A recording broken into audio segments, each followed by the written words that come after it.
students, I am Neeta Sharma from Dayal Public School, Bikaner, your Hindi teacher. बेटा आज हम कक्षा 6 का पाठ 5 शब्द विचार हम पढ़ने जा रहे हैं। तो शब्द विचार का जो फर्स्ट पार्ट था वो हमने अपने पिछले वीडियो में यानी पिछले क्लास में पढ़ा था।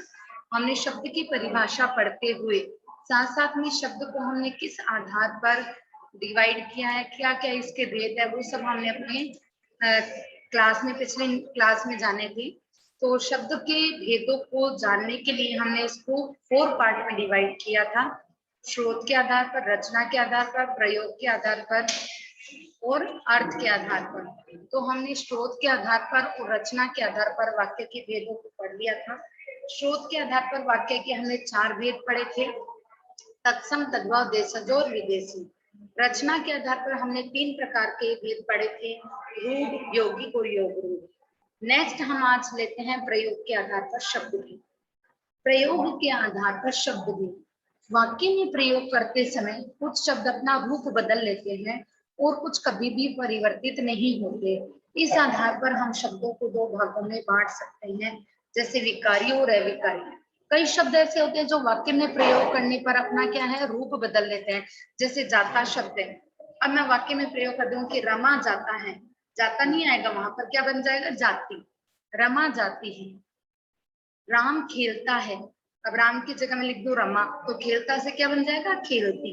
यानी लिंग परिवर्तन होने के साथ साथ जो शब्द ऐसे जो लिंग, वचन और काल के आधार पर परिवर्तित होते हैं, जैसे खाता का खाते, जाता का जाते, जैसे मकान का मकान, घर का घरों, किताब का किताबों, तो रूप परिवर्तन हो जाता है।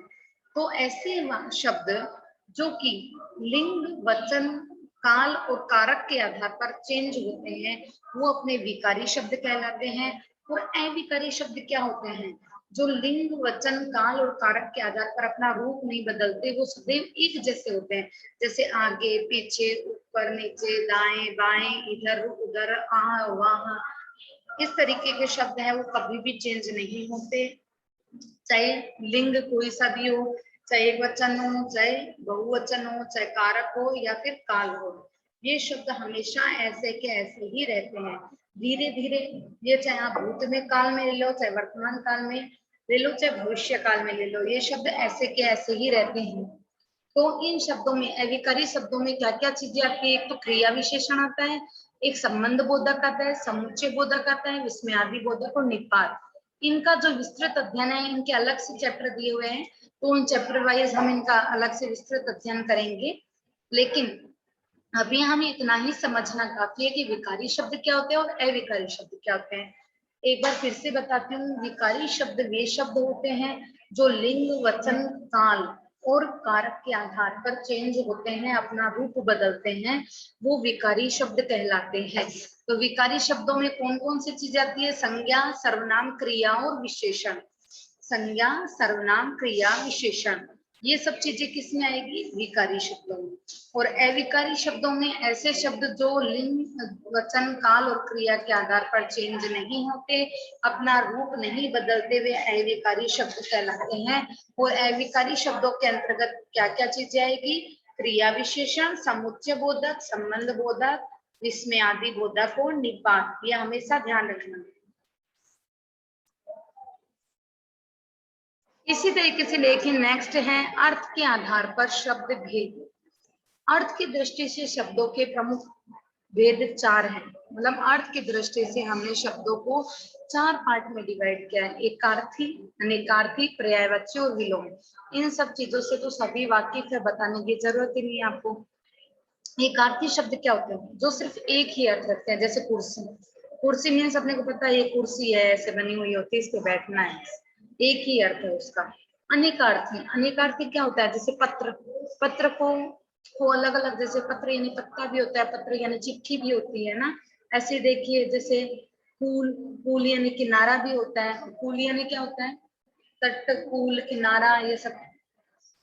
इसी तरीके से देखिए पर्यायवाची शब्द, ये शब्द है वो समान अर्थ रखते हैं, यानी एक ही नाम के कई व्यक्ति हो जाना, जैसे चांद को चंद्रमा भी बोलते हैं, मयंक भी बोलते हैं, निशाकर भी बोलते हैं। विलोम शब्द, इसमें क्या है, शब्दों के उल्टे जोड़े होते हैं, जैसे दिन रात सुख दुख, ये तो आपको पता ही है, इसके बारे में बताना है क्या कोई वो नहीं है, इसके बारे में तो आप सबको पता ही है। इसके अतिरिक्त तो कुछ एक शब्द होते हैं, जैसे अनेक शब्दों के लिए एक शब्द। जो ईश्वर में विश्वास करता है वो कौन होता है, आस्तिक। तो ये अनेक शब्दों के लिए एक शब्द हो गए। समरूपी विनार्थक, जैसे अनल अनिल, दो नाम दो रूप एक जैसे से, पर इनके अर्थ भिन्न भिन्न होते हैं। जैसे अनल यानी आग, अनिल यानी हवा। समूहवाची शब्द क्या होते हैं, जैसे सेना की टुकड़ी, टोली, इस तरीके से ये समूह हो गया। ध्वनिवाचक शब्द क्या होते हैं, जैसे चिड़िया कौन सी आवाज निकालती है, चीं चीं, है ना। कबूतर कैसे बोलते हैं, गुटर गूं, तो ये ध्वनिवाची हो गए। शब्द युग्म, तो यहाँ पर क्या होते हैं, शब्दों के जोड़े होते हैं, जैसे गट्ठर समूह, जैसे लकड़ियों का गट्ठर हो गया। ये सब चीजें क्या शब्द युग्म के अंदर माने जाएंगे। इनका विस्तार हम आगे अपने शब्द भंडार वाले टॉपिक में करेंगे। नेक्स्ट देखिए आप, वाक्य में प्रयोग होने पर शब्द है वो पद कहलाता है। वाक्य में जब कोई भी शब्द है वो प्रयोग कर लिया जाता है तो वो उसको क्या कहते हैं, पद कहते हैं। देखिए शब्द है वो स्वतंत्र होता है तो वो शब्द कहलाता है, पर जब वो वाक्य के अंदर आ जाता है और वाक्य में कारक के साथ जुड़ जाता है, ने, को, से आदि विभक्तियां लग जाती हैं, तो वो क्या कहलाता है, वो क्या कहलाता है, पद कहलाता है। अब जैसे कमल शब्द या पुस्तक शब्द है ना, पुस्तक क्या हो गया, एक शब्द हो गया। राम ने पुस्तक को पढ़ा, तो पुस्तक को पढ़ा, उसके साथ विभक्ति लग गई। राम ने पुस्तक को पढ़ा, तो ने को ये सब चीजें उसके साथ वो मतलब संबंध स्थापित हो गया उसमें, कर्ता के साथ क्रिया के साथ, तो फिर वो क्या कहलाएगा, पद कहलाएगा, क्योंकि वो उस वाक्य में एक हिस्सा हो गया शब्द है। शब्द स्वतंत्र रूप से होते हैं तो क्या कहलाते हैं, शब्द कहलाते हैं। लेकिन जब वो वाक्य के अंग बन जाते हैं तो क्या कहलाते हैं, पद कहलाते हैं। Is that clear students? Okay. स्रोत के आधार पर, रचना के आधार पर, प्रयोग के आधार पर और अर्थ के आधार पर, ये सब चीजें हमने अच्छे से कंप्लीट कर ली है। अब आता है नंबर अपने बुक एक्सरसाइज का, अभ्यास पुस्तिका के प्रश्नोत्तरों का। तो आइए पढ़ते हैं अभ्यास पुस्तिका। नंबर 1 है, अधूरे वाक्य पूरे कीजिए। क, वर्णों के सार्थक समूह को कहते हैं, तो वर्णों के सार्थक समूह को हम क्या कहते हैं, शब्द कहते हैं। शब्द जब वाक्य में प्रयुक्त हो जाए तो वो क्या कहलाता है, वो पद कहलाता है। आइए देखते हैं आगे। जिन शब्दों से अर्थ का बोध नहीं होता वो क्या कहलाते हैं, वो कहलाते हैं निरर्थक शब्द। संस्कृत भाषा के जो शब्द जो के त्यों प्रयोग होते हैं वे कहलाते हैं तत्सम शब्द। निम्नलिखित शब्दों के सामने दिए कोष्ठक में लिखिए कि वो शब्द विकारी है अथवा अविकारी है। लड़की विकारी, भीतर अविकारी, कुर्सी विकारी, साथ अविकारी, बकरा विकारी, नीचे अविकारी। यानी जो शब्द लिंग वचन और काल के आधार पर चेंज होते हैं वो विकारी शब्द कहलाते हैं, और जो चेंज नहीं होते वो शब्द क्या कहलाते हैं, अविकारी शब्द कहलाते हैं।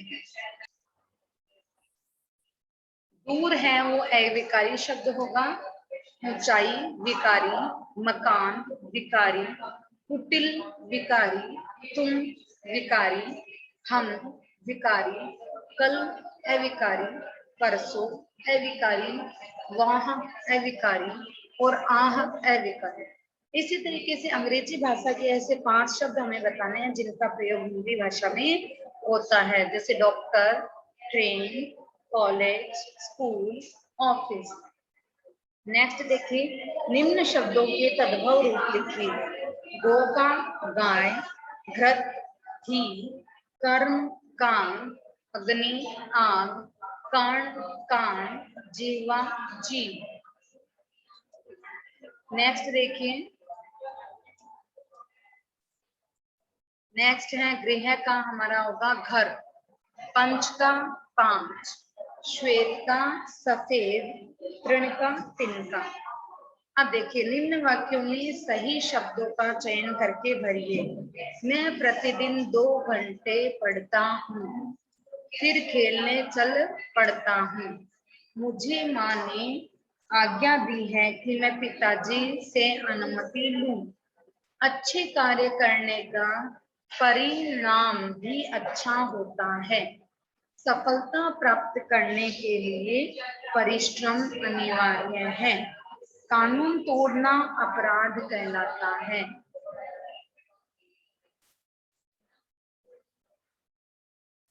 यहाँ तक आपका चैप्टर है वो कंप्लीट होता है। एक एक्सरसाइज ये अपने बीच में रह गई थी, ये एक एक्सरसाइज अपन कर लेते हैं। एक्सरसाइज है, नीचे लिखे शब्दों के सामने कोष्ठक में रचना के आधार पर भेद बताना। फूल, फूल क्या है? अपना रूढ़ शब्द है। कमल, कमल भी अपना क्या है? रूढ़ शब्द है। हिमालय, हिमालय क्या है?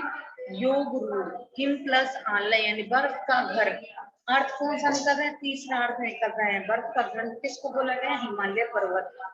तो हिमालय क्या तीसरा अर्थ प्रकट कर रहा है, इसलिए योग रूढ़ कहलाएगा। प्रातः काल क्या होगा? यौगिक शब्द होगा। तो इस प्रकार आज हमारी बुक एक्सरसाइज के साथ साथ ये चैप्टर है शब्द विचार का, वो यहीं पर समाप्त होता है। नेक्स्ट क्लास में हम अपना नेक्स्ट टॉपिक पढ़ेंगे लिंग और वचन और उपसर्ग प्रत्यय भी पढ़ सकते हैं। तो ठीक है, नेक्स्ट आप उपसर्ग प्रत्यय का रिवीजन करके आइएगा ताकि हम उपसर्ग प्रत्यय को अच्छे से रिवाइज कर सकते हैं। तब तक के लिए धन्यवाद।